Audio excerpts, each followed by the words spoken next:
제25장. 어린 왕자가 말했다. 사람들은 저마다 급행열차에 몸을 싣지만 정작 자기들이 무엇을 찾으러 가는지는 모르고 있어. 그래서 초조해하면서 제자리를 맴돌고 있기만 해. 잠시 후 그는 다시 말을 이었다.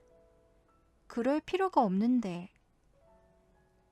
우리가 찾아낸 우물은 사하라 사막의 우물과는 달랐다. 사하라의 우물은 보통 모래밭에 구멍을 파놓은 것들이다. 그런데 이 우물은 마을에서 볼 수 있는 우물과 비슷했다. 그러나 이곳에는 마을이라고는 없었다. 나는 꿈을 꾸는 것 같았다. 참 이상하군.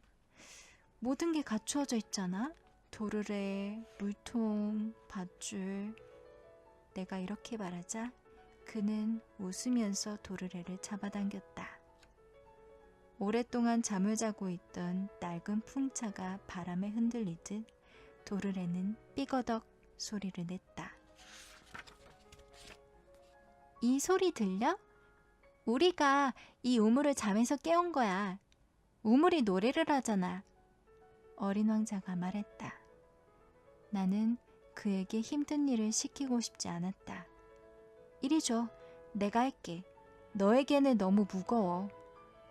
나는 천천히 두레박을 끌어올려 우물 가장자리 돌 위에 떨어지지 않게 올려놓았다. 내 귀에는 도르래의 노랫소리가 쨍쨍하게 울렸고 두레박 속 출렁이는 물 위에는 해가 일렁이고 있었다. 이 물을 마시고 싶어. 물을 좀 줘. 어린 왕자가 말했다. 그제서야 나는 그가 찾고 있는 게 무엇인지 깨달았다. 나는 두레박을 그의 입술에 대주었다. 그는 눈을 감고 물을 마셨다. 축제처럼 감미로운 순간이었다. 그 물은 물 이상의 다른 어떤 것이었다. 그것은 별빛 아래 밤새 걸어서 찾아내 도르래의 노랫소리에 맞춰 내 두 팔의 노력으로 만들어진 것이었다. 이 물은 마치 선물을 받았을 때처럼 내 마음을 기쁘게 했다. 내가 어렸을 때 크리스마스 트리의 불빛과 자정 미사에서 들었던 음악 소리, 사람들의 부드러운 미소로 인해 내가 받은 선물이 더욱 빛나 보였던 것 같은 이치다.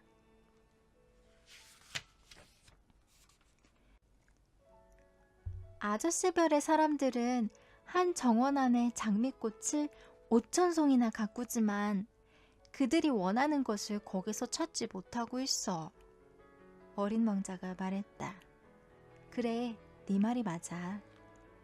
그렇지만 그들이 찾는 것을 단 한 송이의 꽃이나 한 모금의 물에서 찾을 수도 있어. 그래, 그럴 수도 있지. 어린 왕자가 말했다. 그러나 눈으로 보는 게 아니야. 마음으로 찾아야 돼. 나는 물을 마시고 나서 숨을 한 번 크게 쉬었다. 마음이 편안해졌다. 모래는 햇빛을 받으면 꿀빛깔을 띈다. 나는 그 모습에 행복감을 느꼈다. 약속을 지켜줄 거지? 다시 내 곁으로 와서 앉아있던 어린 왕자가 내게 살며시 말했다. 약속? 무슨 약속? 약속했잖아. 양에게 입마개를 씌워준다고. 난 그 꽃에 책임이 있어. 나는 주머니에서 내가 그려두었던 그림을 꺼냈다. 어린 왕자는 그림을 보고 웃으면서 말했다. 아저씨가 그린 바오밥 나무는 꼭 양배추처럼 생겼어. 아, 그래? 난 바오밥 나무 그림만큼은 제대로 그렸다고 자신하고 있었다. 그리고 아저씨가 그린 이 여우는 귀가 꼭 뿔처럼 생겼어. 너무 길기도 하고. 어린 왕자는 이렇게 말하며 웃었다. 그런 말 마. 나는 속이 보이는 보아뱀과 속이 안 보이는 보아뱀밖에 못 그린다니까. 아, 그건 괜찮아. 아이들은 다 알고 있으니까. 나는 입마개를 그려 그에게 주면서 물었다. 이제 너는 어떻게 할 거니? 그러자 그는 대답 대신 이렇게 말했다. 내일이면 내가 지구에 온 지도 1년이 돼. 그리고는 잠시 묵묵히 있다가 말했다. 바로 이 근처에 떨어졌었어. 그는 얼굴을 붉혔다. 왠지 모를 슬픔이 내 마음에 솟구쳤다. 그때 한 가지 의문이 들었다. 그럼 일주일 전에 내가 널 처음 본 그날 아침, 사람 사는 곳에서 수천 마일이나 떨어진 여기서 네가 혼자 걷고 있던 것이 우연이 아니었구나. 네가 도착했던 바로 그곳으로 돌아가고 있던 거니? 어린 왕자는 또 얼굴을 붉혔다. 나는 잠시 머뭇거리다가 다시 질문했다. 1년이 되었기 때문에? 어린 왕자는 또 한 번 얼굴을 붉혔다. 그가 묻는 말에 어떤 대답도 하지 않았지만 얼굴을 붉힌다는 것은 그렇다는 뜻이 아닌가. 아, 난 갑자기 두려워진다. 그러자 어린 왕자가 말했다. 아저씨는 이제 일을 해야 해. 아저씨 기계로 돌아가. 난 여기서 아저씨를 기다리고 있을게. 내일 저녁에 다시 와. 그렇지만 나는 마음을 놓을 수 없었다. 갑자기 여우가 생각났다. 누군가에게 길들여진다는 것은 눈물을 흘릴 일이 생긴다는 것인지도 모른다. 제26장. 우물 옆에는 오래전 폐허가 된 돌담이 하나 있었다.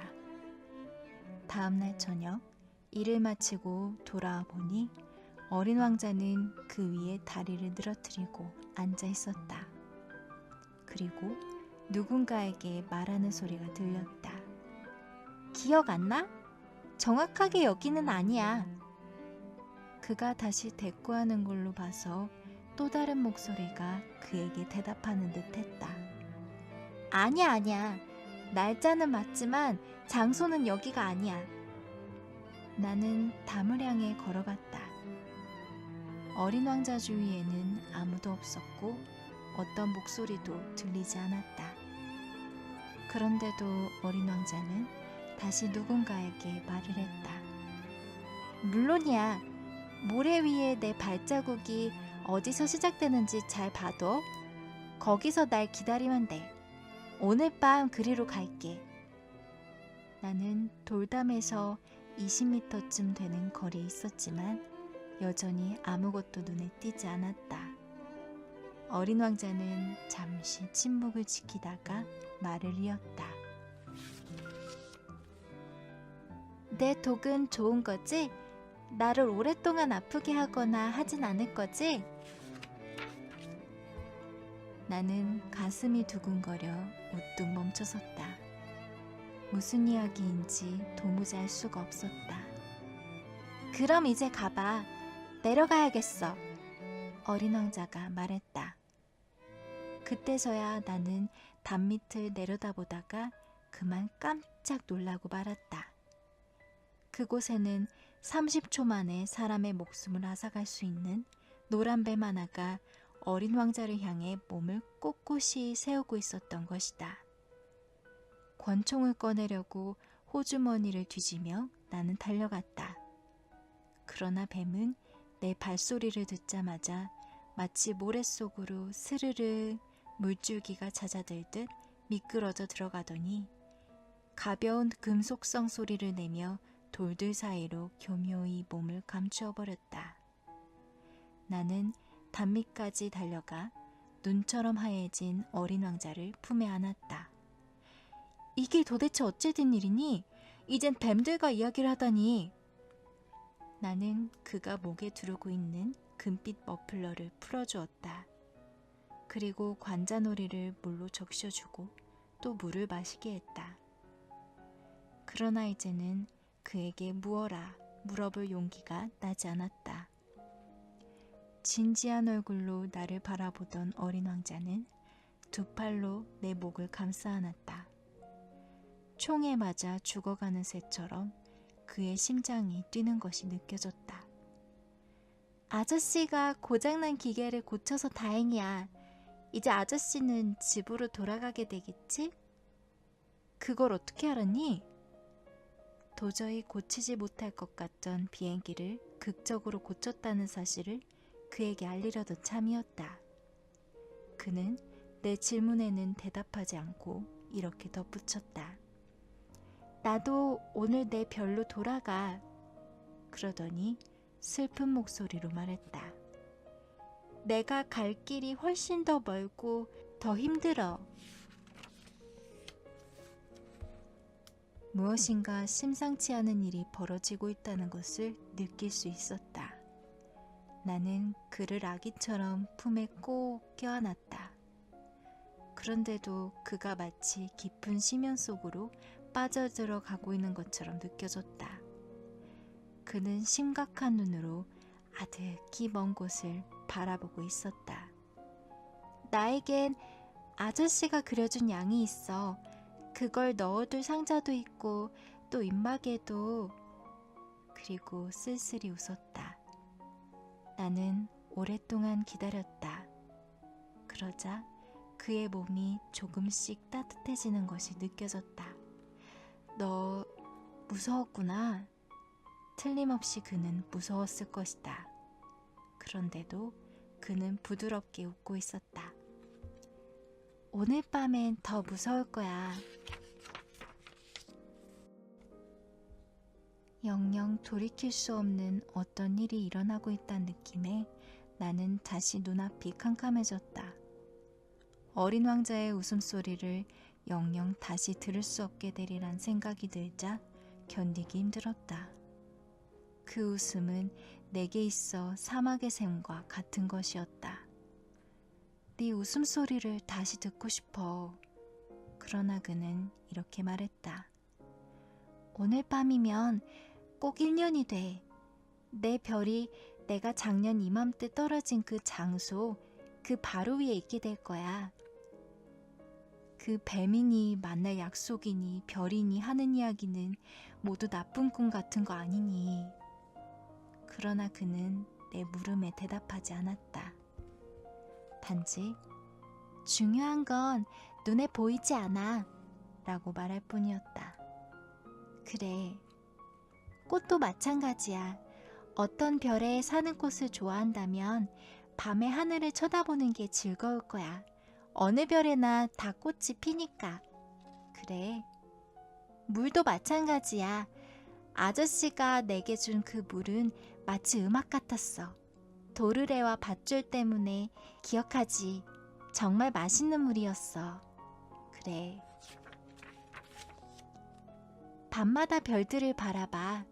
내 별은 너무 작아서 어디 있는지 가르쳐 줄 수가 없어. 그 편이 더 좋아. 내 별은 아저씨에게는 여러 별들 중에 하나일 뿐이지. 그럼 아저씨는 어느 별이든지 바라보면서 즐거워할 테니까. 그 별들은 모두 아저씨 친구가 될 거야. 그리고 내가 아저씨에게 선물을 하나 하려고 해.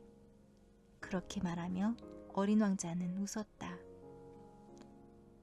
아, 난 그 웃음소리가 좋아. 그게 바로 내 선물이야. 그건 물도 마찬가지야. 무슨 뜻이지? 모든 사람들에게 별들이 다 같진 않아. 여행하는 사람에게 별은 길잡이가 돼. 또 어떤 사람들에겐 그저 조그만 빛일 뿐이고, 학자들에게는 연구해야 할 대상이고, 내가 만난 사업가에겐 별은 황금이었어. 하지만 모든 별들은 침묵을 지키고 있어. 아저씨는 누구도 갖지 못한 별을 갖게 될 거야. 그건 또 무슨 뜻이지? 밤에 하늘을 바라볼 때면 내가 그 별들 중 하나에 살고 있을 테니까. 내가 그 중에 한 별에서 웃고 있을 테니까 모든 별들이 다 아저씨에겐 웃고 있는 듯이 보일 거야. 아저씨는 웃을 줄 아는 별들을 가지게 되는 거야. 그는 또 웃었다. 그래서 아저씨의 슬픔이 사라지게 되면 나를 알게 된 것을 기뻐하게 될 거야. 아저씨는 언제까지나 나의 친구로 있을 거야. 나와 함께 웃고 싶을 거고, 그래서 가끔 괜히 창문을 열어보겠지? 그럼 아저씨 친구들은 아저씨가 하늘을 바라보며 웃는 것을 보고 이상하게 생각할 거야. 그러면 그들에게 이렇게 말해줘. 그래, 난 별들을 보면 언제나 웃음이 나와. 그들은 아저씨가 미쳤다고 생각할지도 몰라. 난 그럼 아저씨에게 못된 짓을 한 셈이네. 그리고는 그는 다시 웃었다. 그렇게 되면 내가 아저씨에게 별들이 아니라 웃을 줄 아는 조그만 방울들을 잔뜩 준 셈이 되는 거지. 그리고 그는 한 번 더 웃었다. 어린 왕자는 다시 심각한 표정을 지으며 말했다. 오늘 밤에는 오지 마. 난 네 곁을 떠나지 않을 거야. 난 아픈 것처럼 보일 거야. 죽은 것처럼 보일지도 몰라. 그럴 거야. 그런 모습 보이고 싶지 않아. 그럴 필요 없어. 난 내 곁을 떠나지 않을 거야. 그러자 그는 근심스러운 표정을 지었다. 내가 이렇게 말하는 건 뱀 때문이야. 뱀이 아저씨를 물면 안 되니까. 뱀은 사나워. 괜히 장난삼아 물기도 하고. 난 네 곁을 떠나지 않을 거야. 그러나 그는 무슨 생각을 했는지 안심하는 듯 했다. 그래, 맞아. 두 번째 물 때는 독이 없다고 했지? 그날 밤 나는 그가 길을 떠나는 걸 보지 못했다. 그는 소리 없이 사라졌다. 서둘러 뒤쫓아갔을 때 그는 빠른 걸음으로 주저없이 걸어가고 있었다. 나를 보자 그는 그저 이렇게 말할 뿐이었다. 아, 아저씨 왔어. 그리고는 내 손을 잡으며 걱정하면서 말했다. 이러면 안 돼. 아저씨 마음이 아플 텐데. 내가 죽은 것처럼 보일 거야. 정말로 죽는 건 아닌데. 나는 아무 말도 하지 않았다. 알겠지만 내 별은 너무 멀어서 이 몸으로 갈 수가 없어. 그건 너무 힘든 일이야. 나는 아무 말도 하지 못했다. 내 몸은 버려야 할 낡은 껍데기 같은 거야. 낡은 껍데기를 버린다고 슬퍼할 건 없어. 나는 아무 말도 하지 않았다. 그는 조금 풀이 죽어 있는 듯 보였다. 하지만 다시 용기를 내려고 했었다. 참 좋겠지? 나도 별들을 바라볼 거야. 모든 별들이 다 녹슨 도르래가 있는 우물로 보이게 될 테니까. 별들이 모두 내게 마실 물을 부어주겠지? 나는 아무 말도 하지 않았다. 정말 재미있을 거야. 아저씨는 5억 개의 작은 방울들을 가지게 되고 난 5억 개의 샘을 가지게 될 테니까. 그렇게 말하고는 그는 입을 다물었다. 그는 울고 있었다. 저기야, 나 혼자 한 발짝만 걸어가게 해줘. 그러더니 그는 그 자리에 주저앉았다. 무서웠기 때문이었다. 그는 다시 말했다. 아저씨, 내 꽃말인데 나는 그 꽃에 책임이 있어. 더구나 그 꽃은 너무 연약하거든. 또 너무 순진해서 아무것도 아닌 4개의 가시로 자신을 지킬 수 있다고 생각하고 있어. 나도 더는 서 있을 수가 없어 그 자리에 앉았다. 자, 이제 다 끝났어. 이렇게 말한 어린 왕자는 잠시 머뭇거리더니 일어나 한 걸음을 내디뎠다. 나는 꼼짝도 할 수 없었다. 그의 발목에서 노란 한 줄기 빛이 반짝했을 뿐이었다. 그는 한순간 그대로 서 있었다. 소리치지도 않았다. 그리고 나무가 쓰러지듯 그는 스르르 쓰러졌다. 모래 때문에 소리조차 들리지 않았다.